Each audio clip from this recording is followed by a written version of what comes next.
luz passear na minha vida.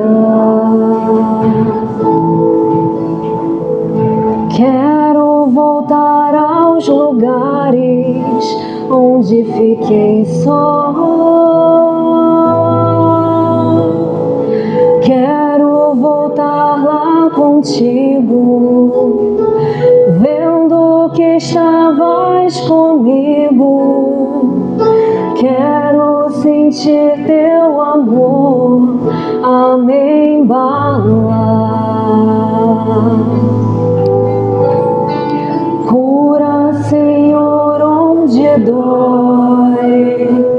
Cura, Senhor, bem aqui. Cura, Senhor, onde eu não posso ir. Cura, Senhor, onde dói. Cura, Senhor, bem aqui. Cura, Senhor, onde eu não posso ir. Quando a lembrança me faz adormecer, sabes que a espada da dor entra em meu ser. Tu me carrega nos braços, leva-me com teu abraço. Sinto minha alma chorar junto de ti. Cura, Senhor, onde dói. Cura, Senhor, bem aqui. Cura, Senhor, onde eu não posso ir. Cura, Senhor, onde dói. Cura, Senhor, bem aqui. Cura, Senhor, onde eu não posso ir. Tantas lembranças eu quero esquecer. Deixo um vazio em minha alma, em meu viver. Toma, Senhor, teu espaço. Te entrego todo o cansaço. Quero acordar com tua paz a me aquecer. Cura, Senhor, onde dói. Cura, Senhor, bem aqui. Cura, Senhor, onde eu não posso ir. Cura, Senhor, onde dói. Cura, Senhor, bem aqui. Cura, Senhor, onde eu não posso ir.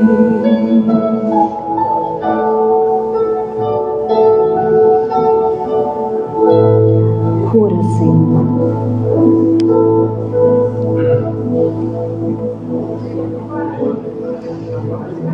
E falando sobre cura, nós devemos nos recordar que o momento da palestra pública também é um momento de tratamento espiritual.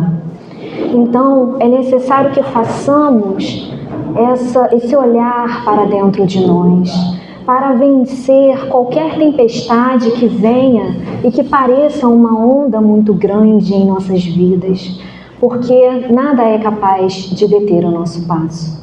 A próxima música que iremos cantar se chama Mar da Vida, do Alan Filho.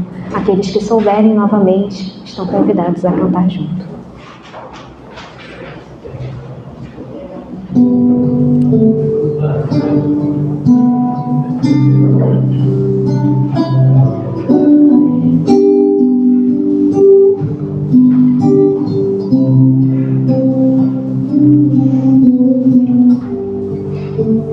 Ondas da vida carregam o barco atracado no tempo, não quer navegar.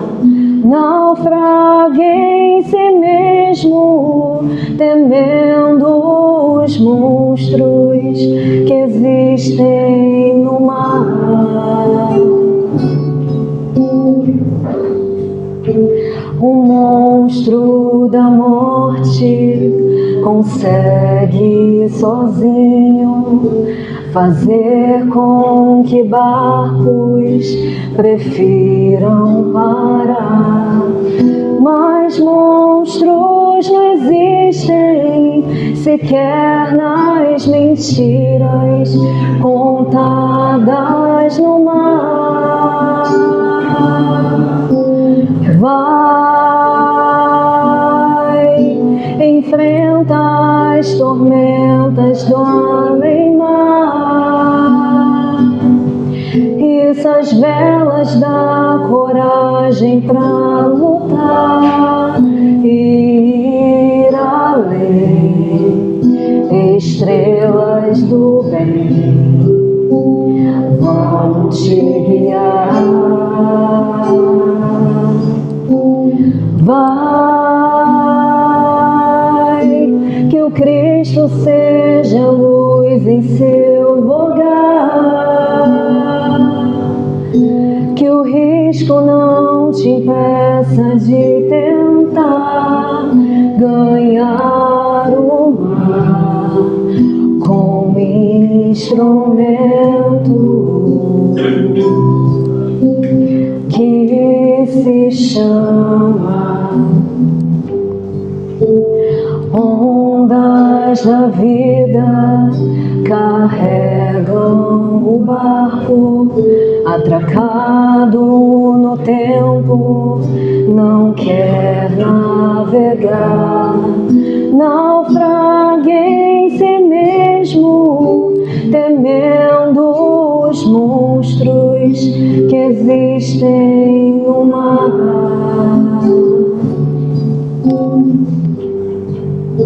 O monstro da morte consegue sozinho fazer com que barcos prefiram parar. Mas monstros não existem sequer nas mentiras contadas no mar. Vai, enfrenta as tormentas do além-mar. Isso as velas da coragem pra lutar e ir além. Estrelas do bem vão te guiar. Vai,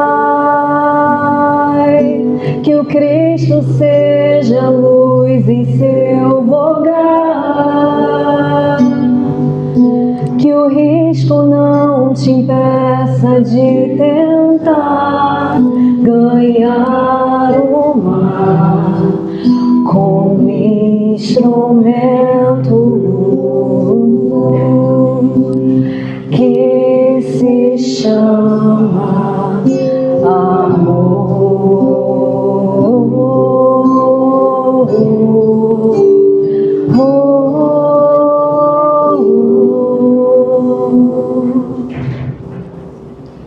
E falando sobre amor, a nossa última música da harmonização de hoje se chama Prece de Amor, da Elizabeth Lacerda, que foi uma psicografia do benfeitor Emmanuel.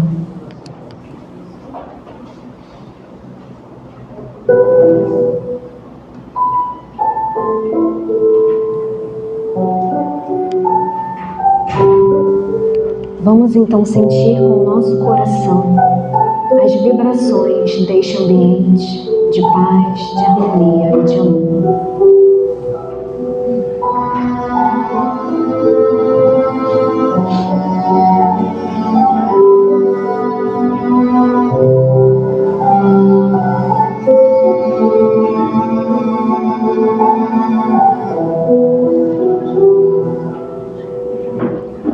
Como estiveres agora, nosso bom Deus te guarde.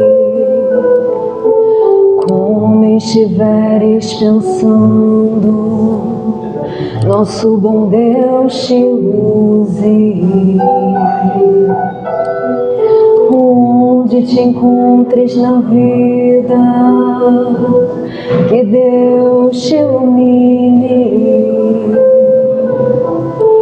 Com quem estejas seguindo, nosso Senhor te guie. No que fizeres tu,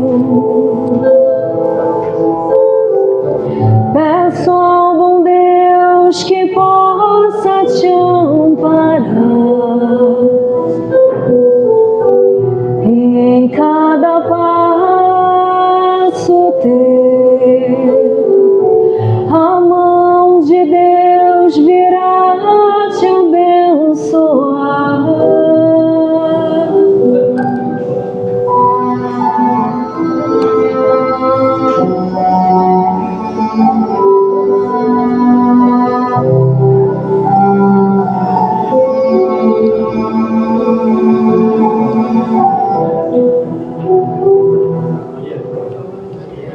Como estiveres agora, nosso bom Deus te guarde. Como estiveres pensando, nosso bom Deus te use.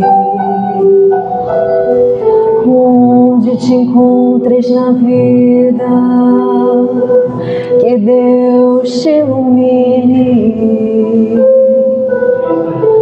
Com quem estejas seguindo, nosso Senhor te guie. No que fizeres tu,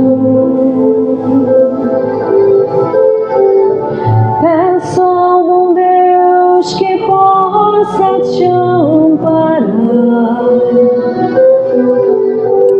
e em cada passo teu, a mão de Deus virá te abençoar.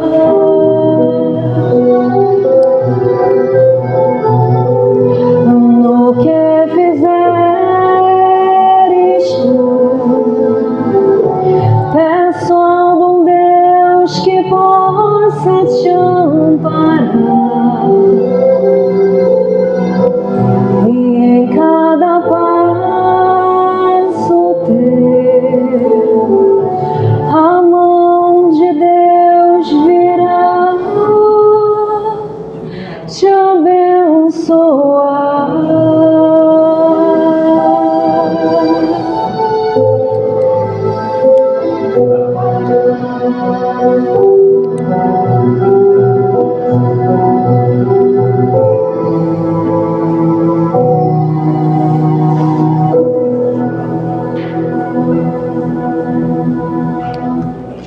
Que a mão de Deus abençoe a todos nós.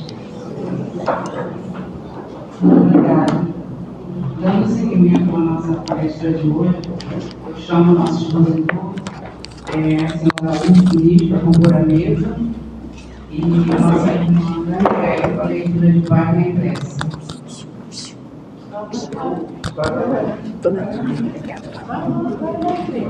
Sim, gente. Bota. Obrigado.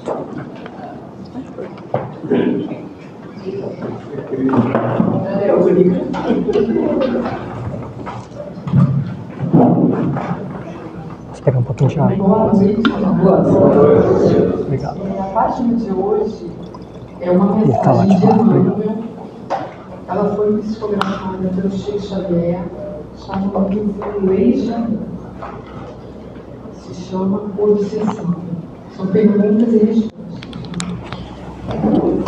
Onde somos defrontados com mais frequência pelos desafetos do passado? Na Terra ou no plano espiritual? É compreensível que seja na esfera física que mais direta e frequentemente nos abordem aqueles mesmos espíritos a quem ferimos ou com quem nos acompliciamos na delinquência. Como poderíamos classificar aqueles que em outras existências nos foram inimigos ou de que fomos adversários e que no presente desempenham na base da profissão ou da família o papel de nossos companheiros e de nossos parentes? São eles as testemunhas do nosso aperfeiçoamento, experimentando-nos as energias morais quando não lhes suportamos o permanente convívio, por força das provas regenerativas que trazemos ao renascer. Acompanham-nos por instrumentos do progresso a que aspiramos. Vigiam-nos as realizações e policiam-nos os impulsos. Agora, vamos fechar os nossos olhos, elevar o pensamento. Vamos agradecer pela oportunidade que temos de sermos aprendizes e divulgadores da doutrina espírita. Que nós possamos sair daqui desta casa hoje revigorados com a palestra do nosso irmão. Assim seja.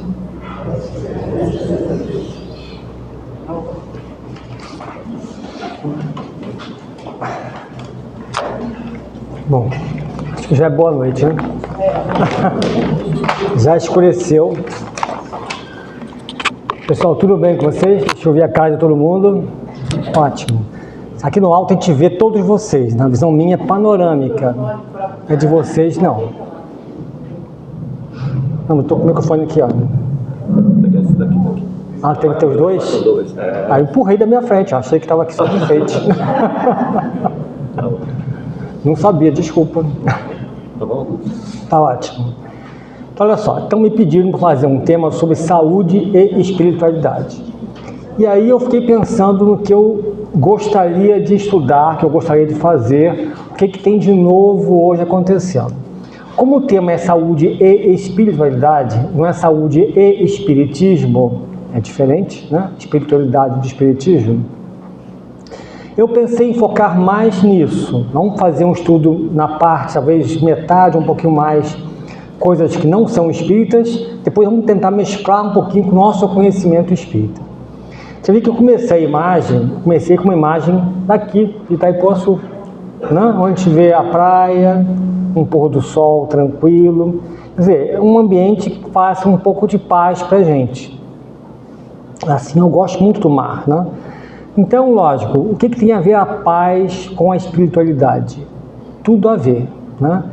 Nós precisamos de mais paz nas nossas vidas, né? Para crescermos como espíritos imortais que todos somos, né? E precisamos ter mais espiritualidade em nosso dia a dia. Eu acho que vamos ter. Hoje vivemos um mundo difícil, né? Um mundo de transição, né? Uma transição de comportamentos, de sentimentos, mas a gente está encaminhando para um mundo melhor. É assim que os espíritos dizem, é assim que a gente tem que acreditar. temos que ter fé, esperança, que as coisas vão melhorar, eu tenho certeza disso. Então, a espiritualidade está incluída nesse processo. Se eu falasse de espiritualidade, como eu vou falar hoje com vocês, alguns termos técnicos, alguns termos médicos, termos mais científicos, fosse há 30 anos atrás, iam me chamar de doido. Porque há 30 anos atrás ninguém falava sobre isso. Se eu falasse que a prece tem efeitos no corpo físico, como mensurar o efeito da prece, da gratidão, de bons pensamentos, a gente teria dificuldades, né? Hoje já temos uma transição que me permite estudar e ler isso. Nós temos milhares de artigos sobre isso, não é um nem dois, não. Eu fiz um apanhado e trouxe para vocês verem. Uma coisa que eu queria focar também é que a gente pensa muito assim, ainda hoje alguns amigos falam, isso aqui é da ciência, isso é da religião. Pessoal, não existe isso. A verdade é uma só. Se temos uma verdade, ela tem que ser da ciência e da religião. Então, historicamente falando, quando tem algo que ninguém sabe explicar, fala assim, isso é da religião, não é da ciência. Mas a gente vai ver que as coisas têm que ser únicas. As verdades são únicas. Tem que ser. A ciência e a religião têm que estar juntas no mesmo processo. E eu acho que falta pouco, tá? Vamos seguir para frente? Eu trouxe uma definição de saúde da OMS, Organização Mundial de Saúde. Saúde é um estado de completo bem-estar físico, mental e social e não é meramente a ausência de doenças ou enfermidades. Essa é a definição. Alguns sites, algumas coisas botam que tem também físico, mental, social e espiritual. Isso aí não é uma posição oficial da OMS. A OMS tem essa definição. Isso já é muito importante, que quer dizer que não é só não ficar doente. Saúde é muito mais que isso, né? Que inclui a qualidade de vida, bem-estar físico, psíquico, emocional, tudo é saúde. Nós temos que estar bem, né? Não é só apenas a ausência de doenças. E eu botei assim, espiritualidade. Temos definições heterogêneas e variadas, não é assim? Se for estudar, se forem pesquisar sites, livros, as definições são variadas. Então eu botei, historicamente, a espiritualidade era considerada um processo dentro de um contexto religioso, né? E as crenças religiosas ajudariam a espiritualização das pessoas. Sim, isso era antigamente, hoje mudou um pouquinho. Atualmente, a espiritualidade está sendo entendida como um processo separado da religião. Ou seja, você pode ser ateu e ter uma boa espiritualidade. Vamos ver isso. Só para você ter uma ideia das mudanças de paradigmas, eu trouxe a definição de espiritualidade da Sociedade Brasileira de Cardiologia. Pessoal, não é Sociedade Brasileira de Espiritismo, é de cardiologia, tá? Os cardiologistas deram um avanço, eu acho, grande. Talvez até porque o coração mexe com as emoções, né, sentimentos. Então, em 2019, a Sociedade Brasileira de Cardiologia publicou suas diretrizes. Diretrizes é um processo que algumas sociedades médicas publicam no mundo inteiro. São diretrizes de conduta. Pega algumas doenças, em cardiologia, hipertensão arterial, eles falam diretrizes. Como é que você pode investigar, oposta de tratamento, isso tem nas diretrizes. Em 2019, a Sociedade de Cardiologia colocou um item 9 dentro das suas diretrizes, que é a espiritualidade na cardiologia. Esse processo pode ser baixado gratuitamente na internet, as diretrizes, isso é gratuito, vocês podem ver. É muito interessante que eles fazem um apanhado científico, médico e não religioso. Então eu tirei a definição que eles botam nesse texto, que eu acho muito boa. O que é espiritualidade? É um conjunto de valores morais, mentais e emocionais que norteiam pensamentos, comportamentos e atitudes nas circunstâncias da vida e de relacionamento intra e interpessoais. Eles dizem, pode ser motivado ou não pela vontade e pode ser passivo de observação e de mensuração. Olha que interessante. Eles querem medir a espiritualidade, avaliar quem tem mais e quem tem menos. Estão provando que quem tem mais espiritualidade infarta menos, reage melhor ao tratamento. Olha, muita coisa interessante acontecendo. Então essa é a ideia de definição de espiritualidade. E a Sociedade Brasileira de Cardiologia criou o departamento de espiritualidade e medicina cardiovascular. Começou como um grupo, né? Isso já tem anos, não sei dizer quando foi criado, tem bastante tempo. Hoje é um departamento dentro da sociedade.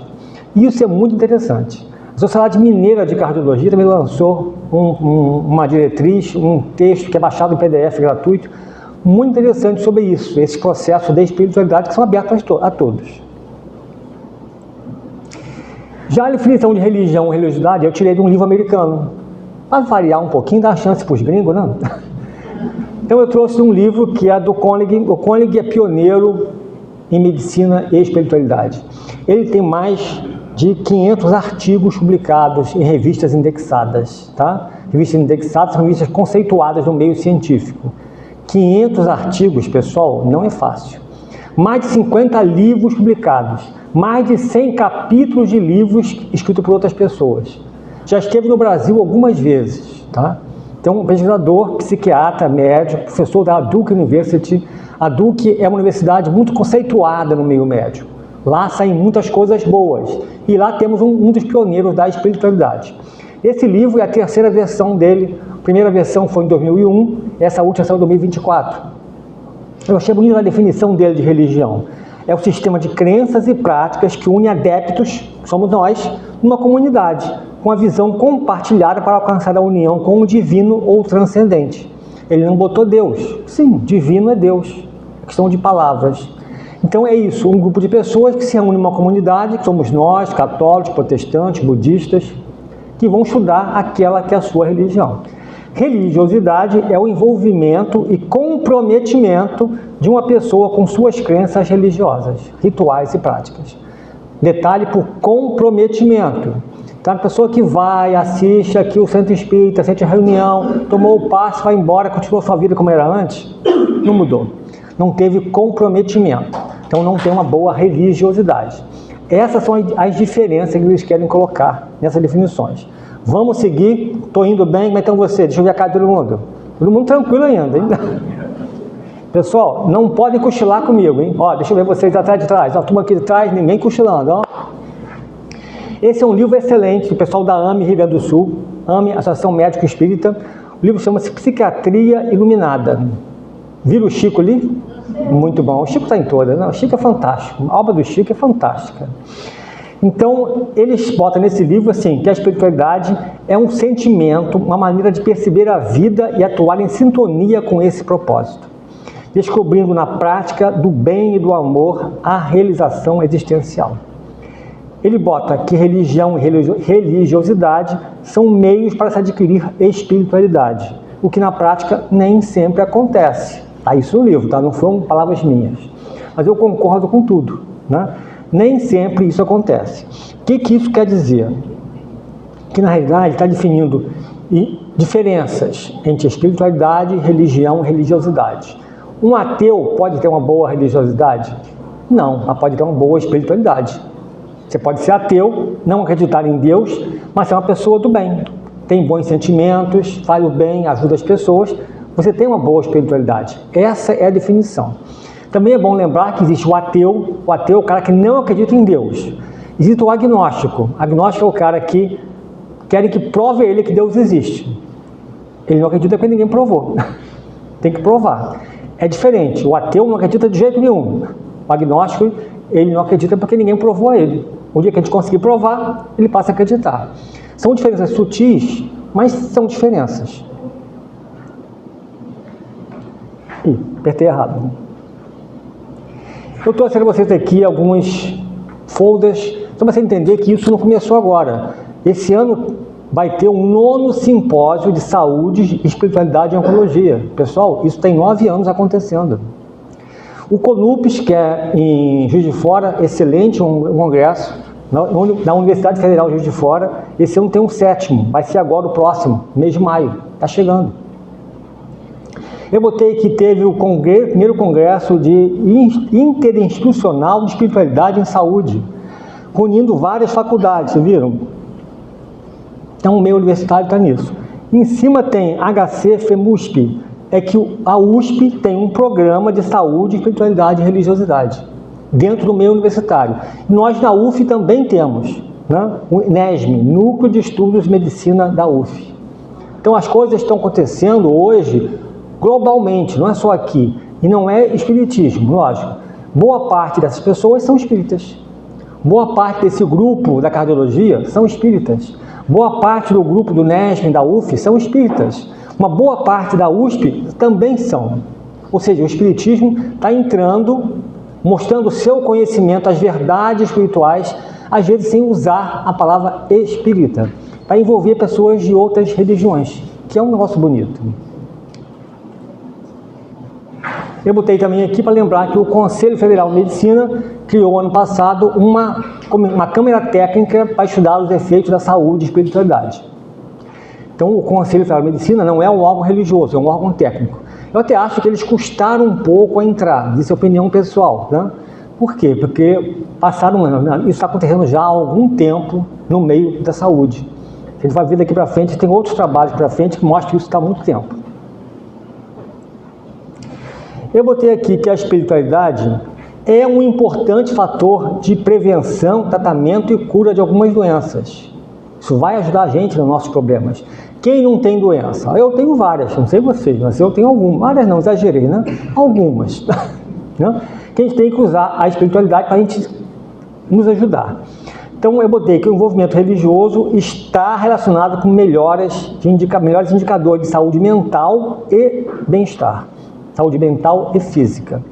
Botei que em 85, a doutora Candace Pert mostrou que diferentes tipos de emoções e sentimentos induzem no organismo a liberação de neuropeptídeos e neurotransmissores, que antes não se acreditava nisso.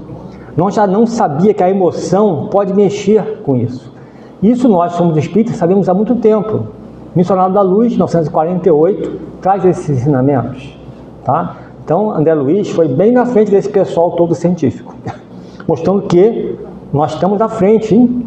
E aos poucos as pesquisas estão mostrando tudo aquilo que André Luiz trouxe para a gente.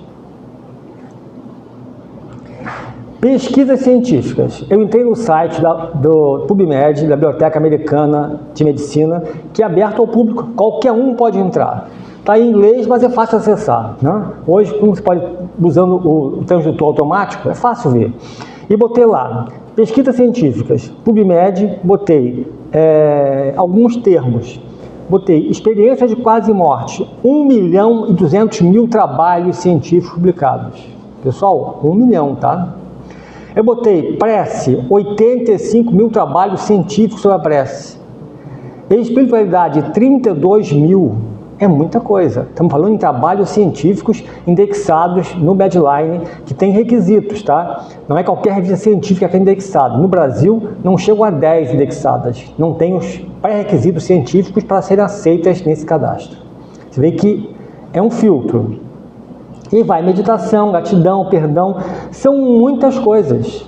São coisas, por isso que eu falei no início. Se a gente parar para pensar, 30 anos atrás, se falasse isso, não seria bem aceito, não seria bem visto. Mas não dá tempo, nesse tempo curto, trazer tudo para vocês. Eu trouxe uma pincelada de algum desses temas. Experiência de quase morte não é bem uma saúde e espiritualidade, mas mexe um pouquinho. Como deu 1 milhão, eu fiquei assim chocado, eu não esperava isso. Tá?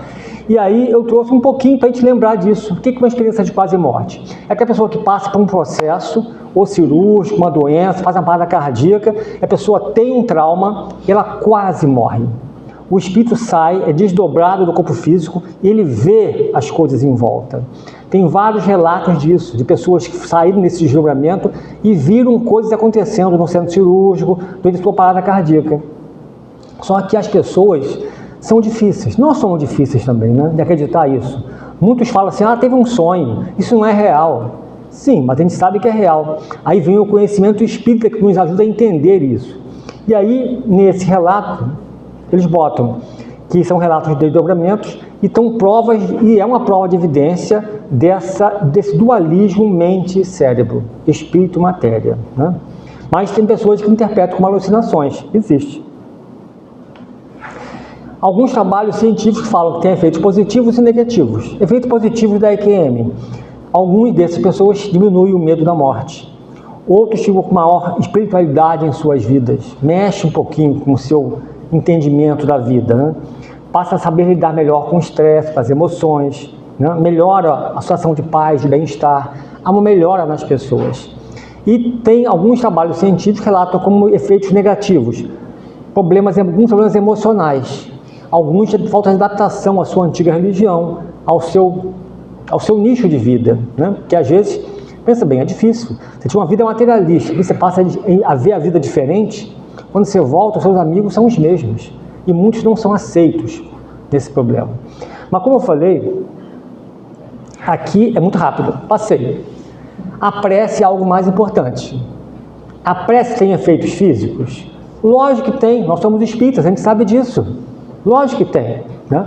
Mas e o meio científico sabe disso? Então tem pesquisas mostrando isso. Então eu botei que a prece é muito ligada ainda às questões religiosas e espirituais, lógico que é. Mas eu botei que rezar ou orar pode nos ajudar. Quando eu botei rezar ou orar, vamos fazer um realce, vamos usar aqui o dicionário. Rezar ou orar são sinônimos. Alguns grupos religiosos falam alguma diferença entre rezar ou orar. No dicionário é tudo igual. É assim que a gente vai fazer. Rezar ou orar dá no mesmo. Algo que parece subjetivo pode gerar reações físicas. A prece pode causar efeitos fisiológicos. Tá? Vamos ver isso? Eu botei assim, tipos de prece. Cara, pessoal, tem vários tipos de prece. Se for estudar isso, tem várias conceituações. Eu trouxe uma conceituação simples. Eu chamei de prece ativa e prece intercessória. Prece ativa é a oração feita por nós mesmos. Sou eu que faço a prece. Prece intercessória é quando pessoas rezam por outras à distância. Ou próximas, mas são pessoas orando, rezando por outras pessoas. É diferente, tá? E o meio científico investigou as duas maneiras, por isso a separação.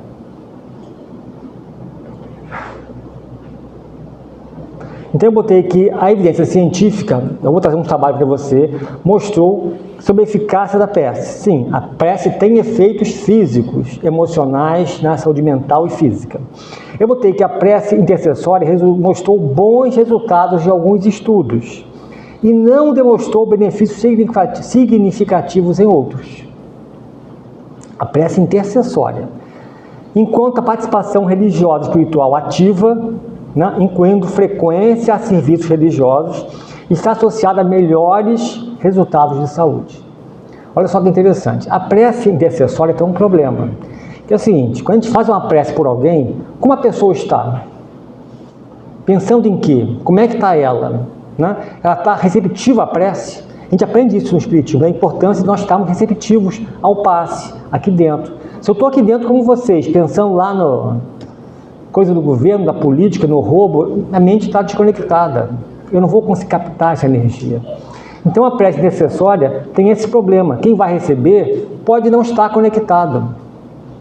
Pode estar nem aí para nada. Pode ter chutado o balde. Então você não sabe julgar. Então os trabalhos mostram, alguns mostram efeito positivo e outros não. Eu, dentro do meu achismo, achei que foi por causa disso, por causa das pessoas.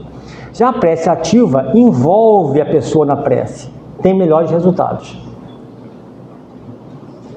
Então eu trouxe um trabalho publicado em 2009, eu olhei vários trabalhos, achei esse que era mais adequado para a gente aqui. Ele fez uma revisão sistemática com 10 estudos. Pessoal, o que é uma revisão sistemática? Eles pegam 10 trabalhos publicados, uma metodologia semelhante, e vão juntar os dados numa pesquisa só, num banco de dados só. Então eles tinham quase 8.000 pacientes, né? E não foi encontrado efeito claro nesse trabalho da prece intercessória sobre mortalidade, estado clínico geral, readmissão e unidade coronariana e rehospitalização. Esse foi o foco deles. Tem que ter um foco, senão ele não consegue ampliar demais. Então os autores concluíram que a evidência não apoia a recomendação a favor ou contra o uso da prece. Foi olhar a estatística, melhoras em torno de 52%, 53%. Então isso, em termos estatísticos, não é significativo. Por isso que eles falam que é duvidoso. Não quer dizer que fez mal, mas 52% de melhora não é estatisticamente significativo. Já a prece ativa muda toda a figura. Eu botei assim, foi feito um painel multidisciplinar com trabalhos pesquisados entre 2000 e 2022. Esse é um trabalho de 2022, publicado na revista americana, no Jornal da Associação Médica Americana. Que eles pesquisaram quase 9.000 pessoas nesse trabalho. E desses 9.000 trabalhos científicos, não são pessoas, Nesses trabalhos, eles selecionaram 370 trabalhos científicos para aglutinar numa só. Pessoal, é muita gente, né? Então, eles mostram que a participação ativa em práticas religiosas mostrou associações consistentes com melhores desfechos. Participação ativa da prece e a participação nas casas religiosas. O que mostra para a gente a importância de estarmos nas nossas casas espíritas. Estar aqui é muito importante. Assistir a palestra à distância é muito legal, mas estar aqui dentro é muito melhor. Acho que todo mundo sabe disso, né? Só de estarmos aqui dentro, estamos sendo ajudados. Os espíritos estão ao nosso redor, ao redor de vocês, alguns ajudando, circulando nas cadeiras, dando passe, puxando aparelhos. Nós estamos sendo ajudados sempre, só de entrarmos aqui. Nós todos, não digo todos, muitos de nós temos acompanhantes espirituais que não encontraram o caminho do bem ainda. Então essas pessoas não conseguem entrar aqui. Então se desligam da gente por algum tempo. Então é a chance que nós temos de também nos desligarmos deles, depende de como vai estar a nossa atividade mental. Mas o trabalho não é só isso. Ih, pulei demais, peraí. Botei, ó, resultado desse trabalho que eu trouxe agora. Redução de 27% no risco de mortalidade por todas as causas. 27% de mortalidade é muita coisa, tá? Redução de 33% nos casos de depressão. Ou seja, X pessoas aqui, no outro tem menos 33%, um terço, menos depressão que no outro caso. Pessoal, é muito interessante. Lógico, não é 100%, que aí entra a individualidade. Menor uso de substâncias nocivas, tabaco, álcool, droga. Melhor qualidade de vida, menos comportamentos suicidas. Ou seja, houve melhora de todos os índices pesquisados. Então a prece ativa tem bons efeitos. Não é uma coisa mágica, assim, vou fazer a prece, vou me salvar, vou ficar bom de tudo. Não, porque aí existem nossas provas individuais, né? Nós sabemos disso no passado, depende do que a gente fez, queremos passar por aqui. Faz parte do jogo da vida. E nesse trabalho ainda ele fala assim, que os benefícios observados da participação religiosa e espiritual provavelmente decorrem de múltiplos mecanismos, que eles tentam explicar assim: o suporte social da comunidade, estar aqui na casa espírita, você recebe um suporte das pessoas, um abraço, né, um carinho, um aperto de mão, é muito bom. Comportamentos saudáveis ao nosso redor, nos estimula a mantermos o nosso comportamento saudável. Senso de propósito, mecanismo de enfrentamento. A gente passa a entender que temos que enfrentar melhor as doenças, que as doenças chegam para a gente. Quem é que pode dizer que não? Todos nós temos nossas dificuldades. Cabe a gente entender a doença que chega e saber enfrentar a doença, fazer o que temos que fazer. Ele bota que a espiritualidade como parte integral da vida do paciente está associada a melhores desfechos. Então a espiritualidade tem um efeito positivo na saúde.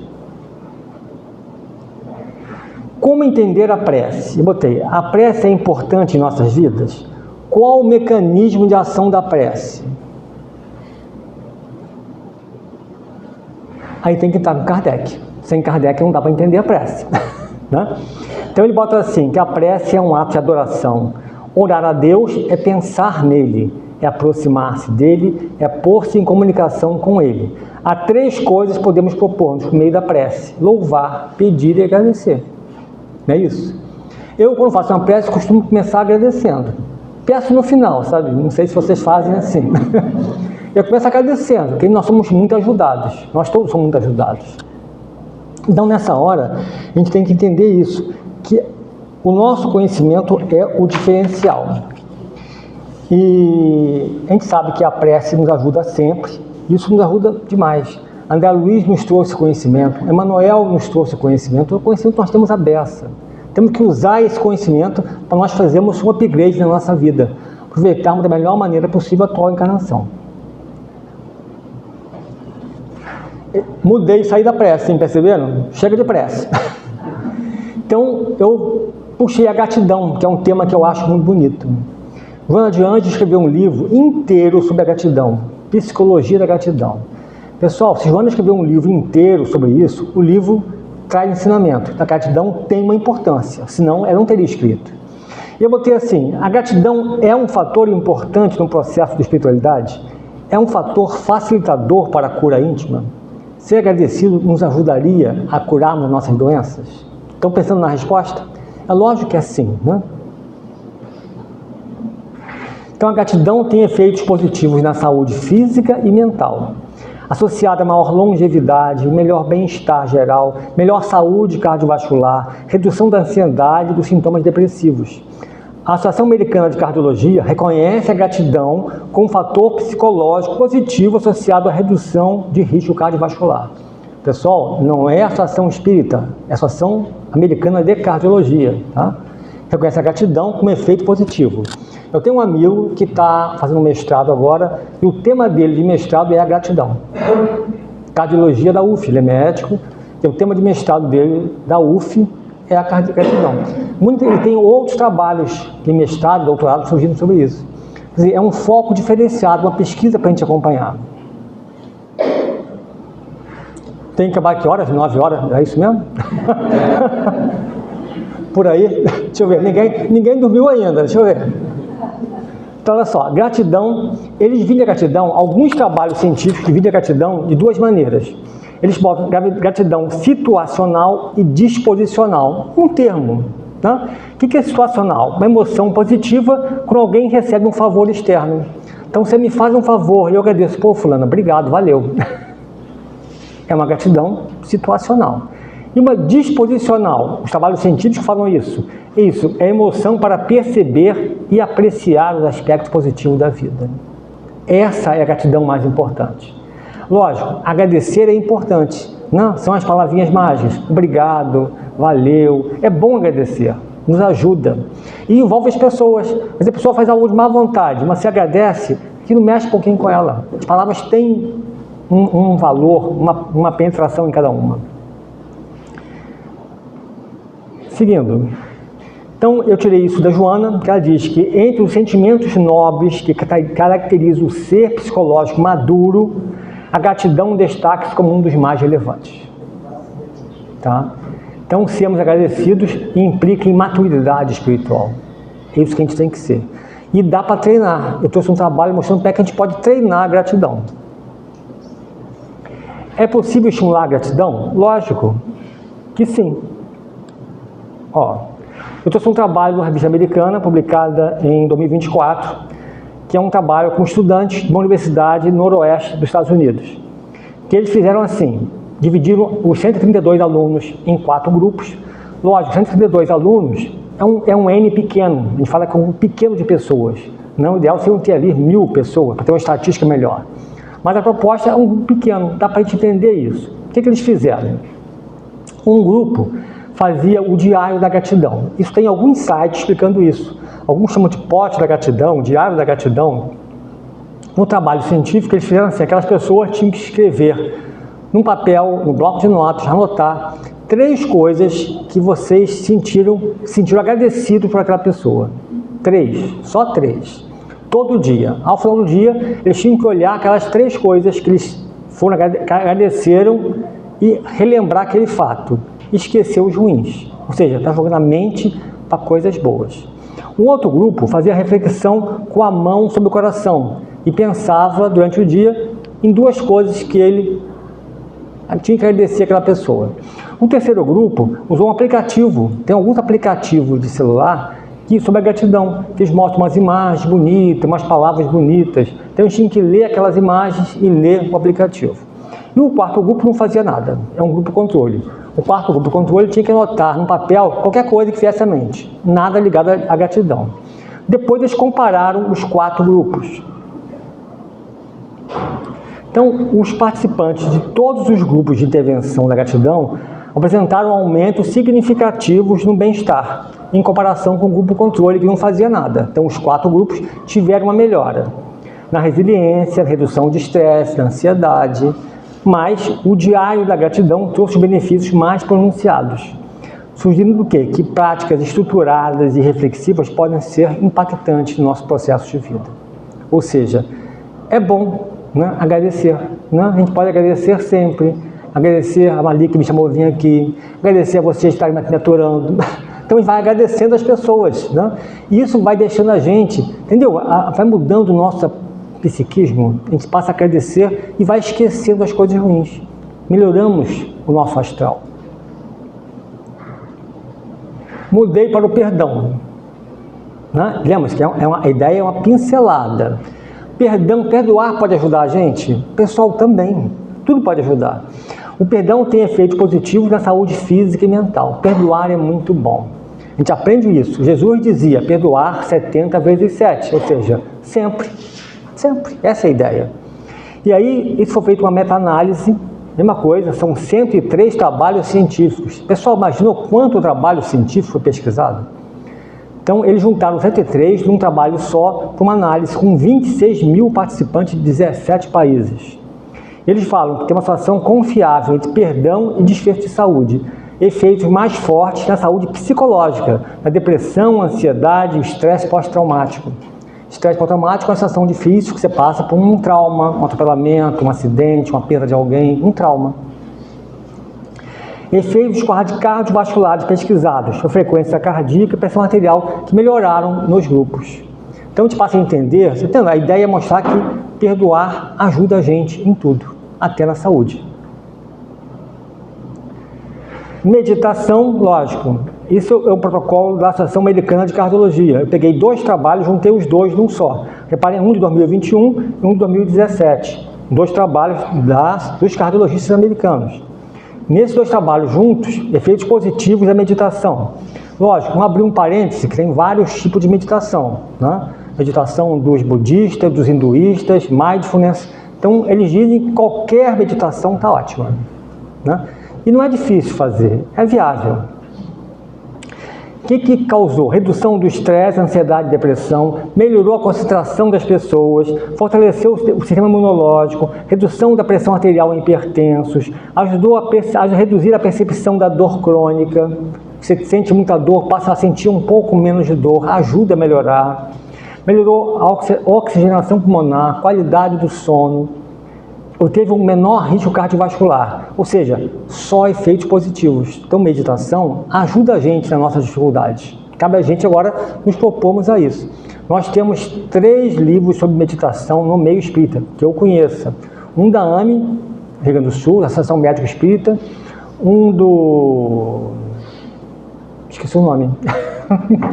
Tem 2 agora de espírita, tem 3 livros espíritas, né? Você pode botar na Google lá, internet, meditação e espiritismo, um é meditação e espiritismo, outro é espiritismo e meditação, é bem parecido. Todos excelentes. Eu botei saúde, espiritualidade e espiritismo.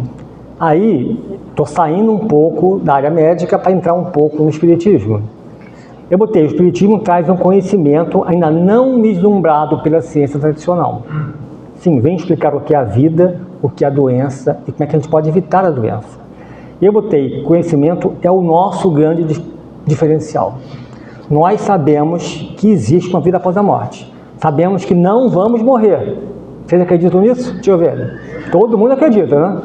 Pessoal, a gente não vai morrer. O corpo físico vai, o espírito não. Né? A gente sabe disso. Eu tinha um amigo, caso pessoal, não é caso de livro.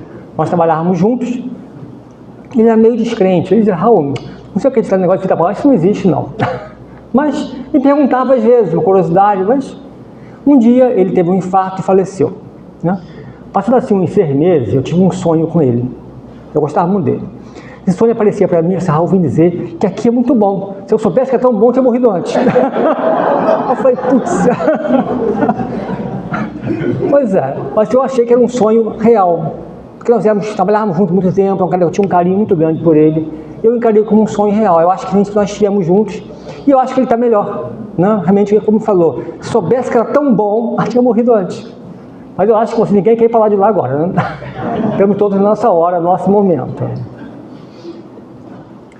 Eu botei, o que o Espiritismo nos traz? Para a gente relembrar aquilo que vocês sabem. O corpo físico é um reflexo do corpo espiritual. Tá? Tudo que eu faço num reflete no outro, automaticamente. O corpo espiritual é um reflexo dos nossos atos e pensamentos e, consequentemente, parte das nossas doenças. Tudo que fazemos de bom e de errado reflete na gente. Se eu dou um tiro numa pessoa, matei a pessoa, automaticamente imprimiu um tiro no meu corpo espiritual. Quando eu desencarnar, quem vai comigo? O meu corpo espiritual, com aquelas cicatrizes, aquelas marcas. É o jogo da vida. Então, é importante manter uma conduta moral adequada para nós conseguirmos passar com a vida com dignidade. tudo que fazemos de certo e errado reflete em nós mesmos. Eu botei, uma ação é uma cicatriz no corpo espiritual. Uma ação não é só um tiro, é a fofoca, a maledicência, um desvio, um roubo. Não, coisas pequenas às vezes. Outro dia minha filha estava numa loja, uma cafeteria lá em Niterói, e ela estava dizendo que viu a moça que serve pegar um docinho e comer escondido na cafeteria. Ela ficou quieta, não falou nada, mas pensou, isso não está certo. Não? A pessoa, a funcionária, pegar um doce e comer escondido. Então, não cabe a gente julgar, mas aquilo é desde pequenas coisas, desde um pequeno doce que a gente pega sem ser nosso, até um dinheiro que se pega sem ser nosso, até algumas coisas que se fazem sem ser nosso. Então isso aí são dificuldades. Então um conjunto de cicatrizes ou um conjunto de problemas. Eu botei fumo, drogas, delitos sexuais, roubo, assassinato, crimes morais, né, vaidade, egoísmo. Eu não consigo entender como é que ainda tem espírita fumando. Né? Mas tem, eu vejo na UME, espíritas fumando, que sabem que estão lesando o corpo físico, todo mundo sabe, está em qualquer artigo do Google. Mas também está lesando o corpo espiritual, que vai com ele para a próxima encarnação. Mas a gente tem que entender que nós temos nossas dificuldades. Né? Largar um hábito que a gente gosta, um prazer que a gente tenha, não é fácil. Não sei se passaram por isso já, mas quando a gente tem que mudar algo nas nossas vidas, não é simples, é difícil mudar algumas coisas. Kardec disse que causa atuais das aflições de duas espécies, ou nessa vida ou na outra. Não tem terceiro ponto. Quer dizer, uma tem sua origem na vida presente, outras fora. Então tudo que a gente passa ou vem do passado, ou foi feito nós nessa vida atual. Coisa que nós erramos, coisa que nós precisamos passar. Esse é o processo nosso da vida. Né? A vida é assim. Então a gente tem que entender, e como eu falei, usar esse conhecimento espírita para trazer isso para o nosso dia a dia. Esse é o grande foco. Nesse livro, Trilha da Libertação, né? Olha aqui que o Manuel Fernando de Miranda diz que a verdadeira causa das doenças está na própria pessoa, em seus maus pensamentos, na falta de vontade, na negação consciente ou inconsciente da verdadeira origem dos problemas. Porque a verdadeira origem está em nós mesmos, nas nossas provas, situações que temos que passar. Então, às vezes a gente passa assim uma doença, mas por que eu? Não, porque era aquilo que tinha que ser. São as nossas falhas do passado. Amélia Rodrigues diz assim, que todos os males que afligem o espírito humano procedem do seu interior, das suas matrizes geradoras de personalidade, nas quais estão cristalizados os hábitos doentios, esses filhos diretos do egoísmo e da violência. É o nosso passado, pessoal. Estamos todos aqui hoje, todo mundo com carinha de santo. Ó. E na Idade Média, o que vocês faziam? Na época de Roma, vocês estavam ao lado dos romanos ou ao lado dos cristãos? Entendeu o que dizer? Nós temos um passado. Né? Lá em Nosso Lar, o Ricardo, lembra do Ricardo? No final do livro Nosso Lar, tem o Ricardo, marido da Laura, o Ricardo estava encarnado, e ele fala, a Laura comenta, que os dois chegaram a ver 300 anos do seu passado. Só 300. E viram que tinham tantas dívidas que tinham que voltar à Terra para resgatar isso. Então eu penso, será que eu teria condição de rever 300 anos do meu passado? Não sei. Né? Porque nós temos um passado difícil. Pelo menos hoje já estamos melhores. Estamos trilhando um caminho melhor. Aqui ninguém mata mais ninguém. Você mata alguém? Deixa eu ver. Ninguém disse que mata ninguém. Acho que não. Então não, mas já fizemos isso no passado. Em Trilhas, Manuel Fernando de Miranda diz assim, tensões mal direcionadas podem causar desequilíbrios físicos. Ele cita no livro câncer, crise de asma, insuficiência respiratória, infartos cardíacos, desequilíbrios psiquiátricos, né? Esquizofrenia, neurose, psicose, alcoolismo, uso de drogas, tabagismo. Ou seja, tensões mal direcionadas. Está no livro. Então cabe a gente o quê? Tentar reorganizar a mente, reorganizar o espírito, fazer muita prece, muita oração, gratidão, perdão, para nós caminharmos na trilha certa. Eu adoro esse livro, não sei se vocês gostam, Atualidade do Pensamento Espírita. É um livro de perguntas e respostas do Divaldo e do Viana de Carvalho. Viana de Carvalho é um espírito que é um cara que passa desapercebido por muitos, mas é alguém que tem um conhecimento, uma bagagem espiritual muito grande. E nada é dito sobre ele. Quem foi em vidas passadas? Ninguém diz. Não tem uma fofoca boa para a gente saber, né? Não tem. Mas é alguém que eu acho que tem uma evolução espiritual muito acima da média. pela resposta que me dá nesse livro, pessoal. Cada resposta, olha, não é de qualquer um, tá?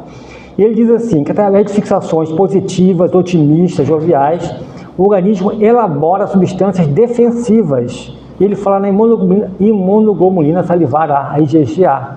Eu botei IgG-A, é uma imunoglobulina que nos defende de algumas infecções, de algumas doenças. Então você pode produzir mais IgG-A com fixações positivas, é gratidão, né? Você agradecer, visão otimista da vida, você vai produzir imunoglobulina que mexe, tem efeito físico no corpo, nas doenças. Tá? Nesse livro, Atualidade do Pensamento Espírita. Nesse livro, Joana diz também que a saúde depende de compromissos kármicos. Lógico, depende do nosso passado, mas também depende das ondas mentais que mantemos. Lembra? A gratidão, o perdão, são as nossas ondas mentais. Ao estarmos mais agradecidos, vamos emitir ondas mentais melhores. Essa é a ideia. E ela diz, muitas doenças são decorrentes da invigilância, da irresponsabilidade, do desamor, que infelizmente faz parte da nossa inferioridade moral. Medicina preventiva, sim, temos que cuidar do corpo, fazer exames preventivos, exames médicos periódicos, exercícios físicos, alimentação adequada, o básico, né? Que é isso, tentar evitar bebida alcoólica, que não faz bem para ninguém, né? Mas isso, às vezes, é difícil? Sim. Eu já vi festas em casas espíritas regadas a cerveja, almoço fraterno, que não é concebível. Pois é. Por aqui, não sei lá em Niterói mesmo. Eu já vi. Pois é, então na realidade, mas eu entendo a dificuldade de cada um. Cabe a gente parar e pensar, o que eu estou fazendo da minha vida? Eu quero aproveitar minha vida ao máximo? Sim, essa é a ideia. Eu botei medicina espiritual preventiva. Tem a preventiva e tem a espiritual preventiva, que é cuidar do espírito, bons pensamentos, boas ações, autoconhecimento, cultivo e vivência de ideias estimuladoras ao progresso, à harmonia. É isso, pessoal. A gratidão, o perdão. A gente mantendo o nosso nível melhor, a gente vai conseguir melhorar. É a medicina espiritual preventiva. E a prevenção é a alma da coisa, em todos os sentidos.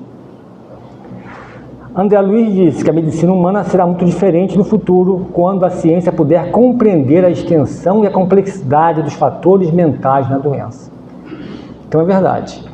Isso em 1948. Tá? E ele vem explicando muito mais coisas no livro que não cabem aqui, né? Mas essa é a ideia.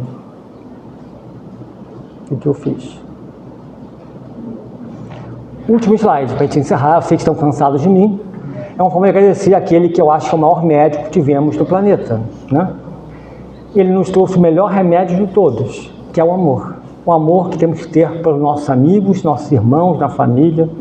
Então eu digo aqui, vamos nos permitir experimentar essa sensação de amar, de nos doar, de agradecer, de perdoar. Essa é a ideia, que isso vai mudar as nossas vidas. Pessoal, muito obrigado por tudo, obrigado por ninguém ter cochilado, eu estou de olho lá atrás também. E agradecer a presença de vocês e a chance que me deram no tema. Que eu confesso a vocês que há um tempo atrás um amigo me pediu para fazer esse tema. E eu não aceitei, eu falei não está na hora ainda. Porque aí quando o Marli me ligou, eu falei, não, 2 vezes, não é possível. Agora tem que ser. Pessoal, obrigado por tudo. Nós aqui agradecemos. Já eu gosto de sentar ali, ó. Hoje, meus irmãos, o passe vai ser coletivo. Eu chamo de Georgina, que vai ministrar, tá?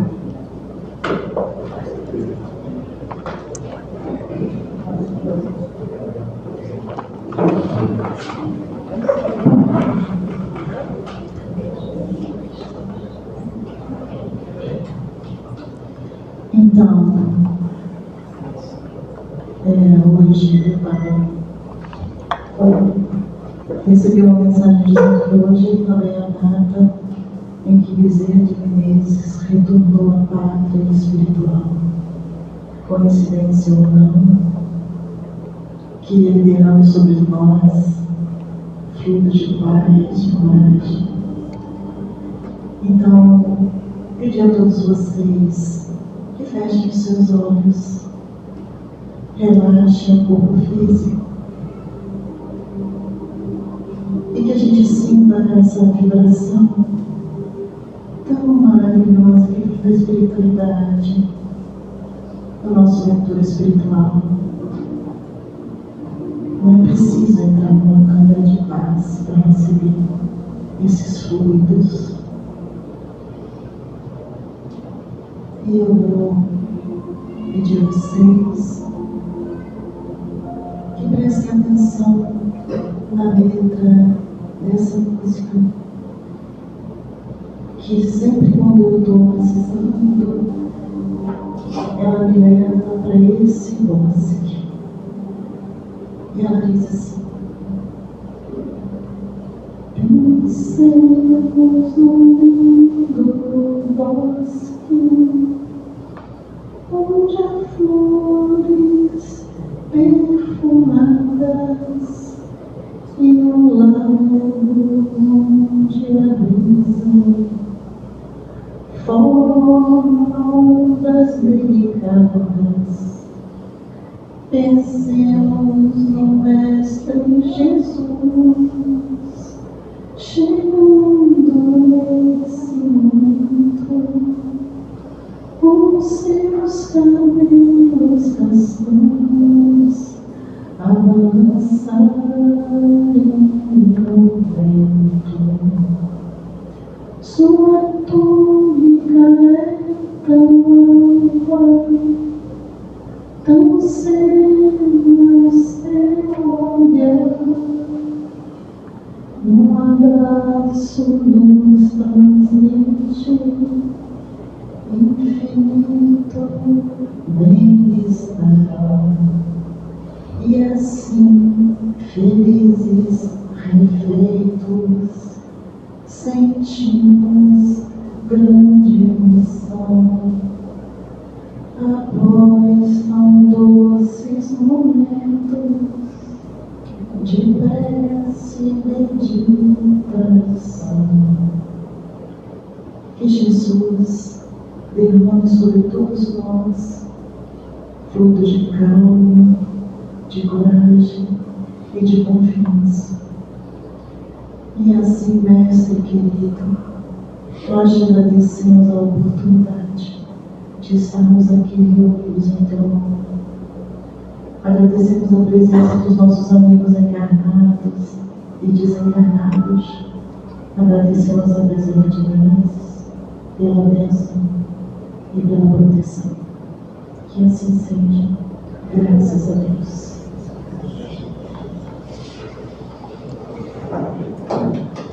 Não. Isso. Eu só queria dizer que eu estou muito feliz de vocês estarem aqui e de vir a casa desse jeito. Obrigada, amor, por perguntar, mas a Júlia. Não vai ter a prece final? Já fez direto, né? Agora vamos ensinar, João vai falar. E assim, a água fluidificada vai ser entregue também. O que a gente vai fazer? A aguinha está aqui, depois que João falar. Quem for para a cantina por aqui, a gente vai ficar aqui. E quem for sair por lá, a gente leva a bandejinha até lá atrás para ter 2 saídas. Tá bem?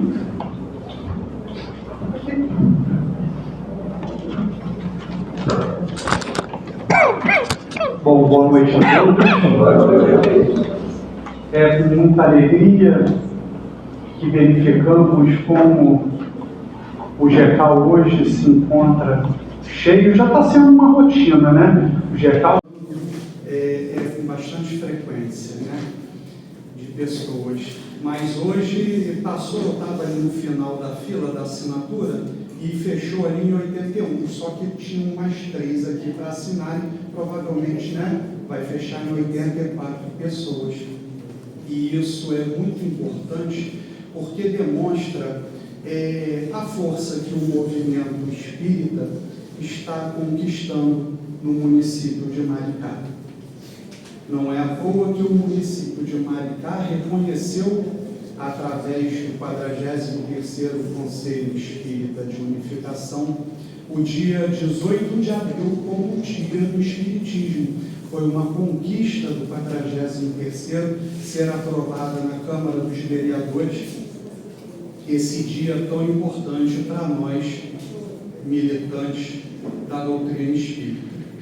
Bom, eu sou o representante do 43º e viemos falar um pouquinho o que é o 43º seu, né, apelidado por nós, membros desse conselho, como o seu mar, por causa de ser em Maricá. No total, nós temos 45 conselhos espíritas de unificação. Esse conselho espírita, ele é um destacamento do CERJ, é um braço, é uma extensão do CERJ. O CERJ é o Conselho Espírita do Estado do Rio de Janeiro. Podemos então pensar o que significa ter 45 conselhos espalhados pelo nosso Estado.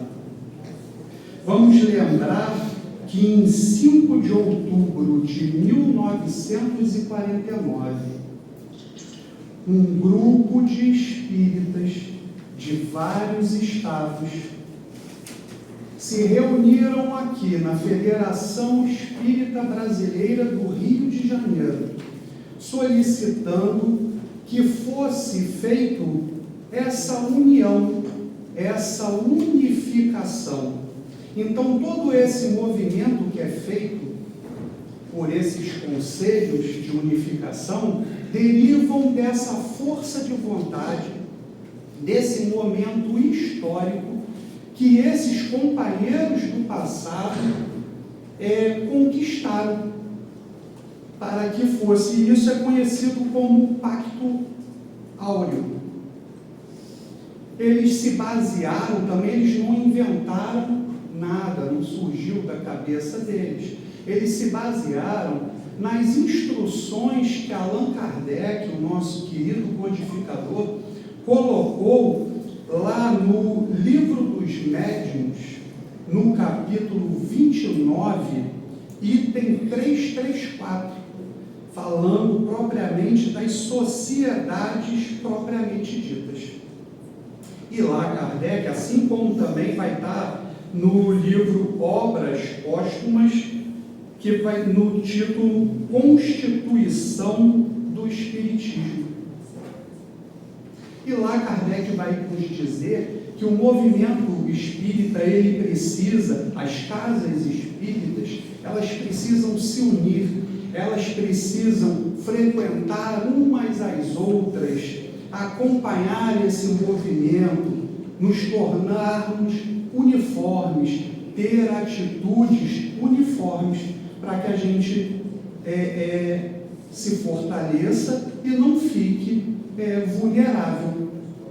Então, essa é a ideia desses conselhos espalhados por toda a nossa federativa, né? Alguns são ligados aos conselhos, né? Ao CERJ, outros a federativas em alguns estados. Não tem, mas em todos os estados da federação tem uma representação espírita.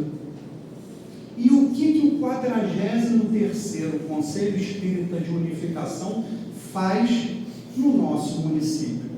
Nós temos o mês espírita, que é o que está sendo realizado e que vocês estão participando, e somos muito gratos por isso. Então, nós já passamos, chegamos hoje, atingimos hoje a metade do evento e ainda temos outra metade. A próxima casa é amanhã, dia 12, que é a IFISA. Teremos no domingo 19, no GELC. Teremos no dia 23, próxima quinta, GEOC. E vamos terminar, fechar, no dia 25, próximo sábado, no Celomã.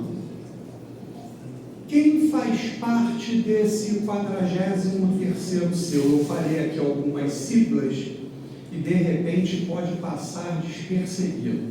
Eu vou puxar desde lá de Maricá, e aí eu gostaria de interagir com vocês, que vocês, membros dessas casas, levantassem a mãozinha, vindo lá de Maricá. Primeira casa, o GELV, Grupo Espírita Luz da Vida. Depois nós temos o GELC, Grupo Espírita Luz e Caridade. Depois nós temos ali no Flamengo o Centro Espírita Atmos, CEA. Mais um pouquinho ali na Mumbuca, Calossi, Casa de André Luiz, Organização Cristã Espírita. Chegamos a São José do Embaçaí, GEOC, Grupo Espírita Obreiros do Cristo. Chegamos a Inoã, Senoman, Centro Espírita Nosso Lar Maria de Nazaré. Nossos amigos. Temos todos, né? Somos amigos. Temos agora a casa que está sediando hoje o evento, GECAL, Grupo Espírita Caminho da Luz. E, por fim, a IFISA, Instituição Filantrópica Seara do Amor. Bom, então essas siglas são as casas, como a gente vai tratando.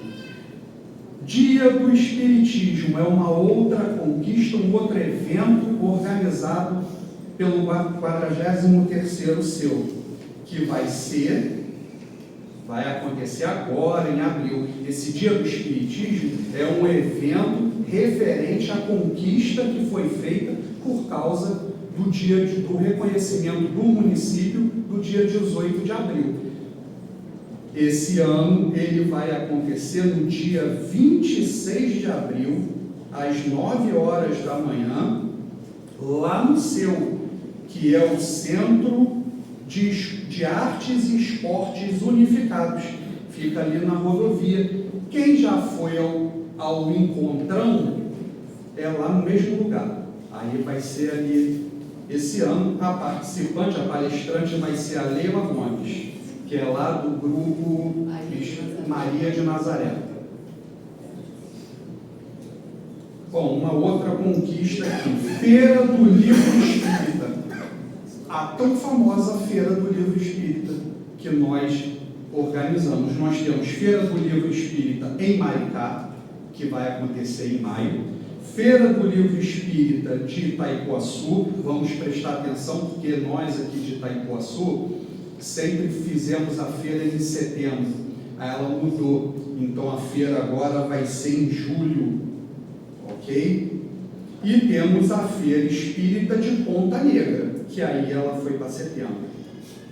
Temos ainda um Encontro Espírita, que é o famoso Encontrão, que sempre acontece em outubro, e temos seminários espíritas, que são sempre 2 por ano. Então, essa é a proposta do 43º, em fazer a divulgação da doutrina espírita e de unificar essas 8 casas que fazem parte e que são adesas ao CERJ, a esse conselho. O horário do evento do seu? O horário do evento do seu é de 9 horas às 11h30. Vai cair no domingo de manhã.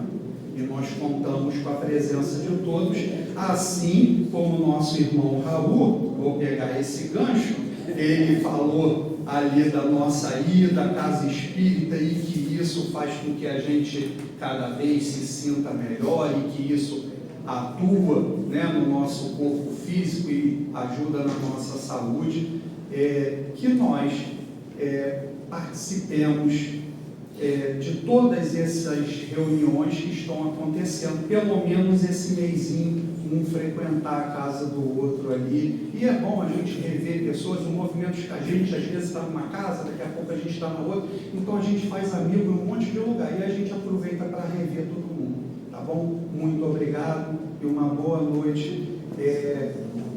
Jô, parabéns, a casa está linda, cheia. Muito obrigado.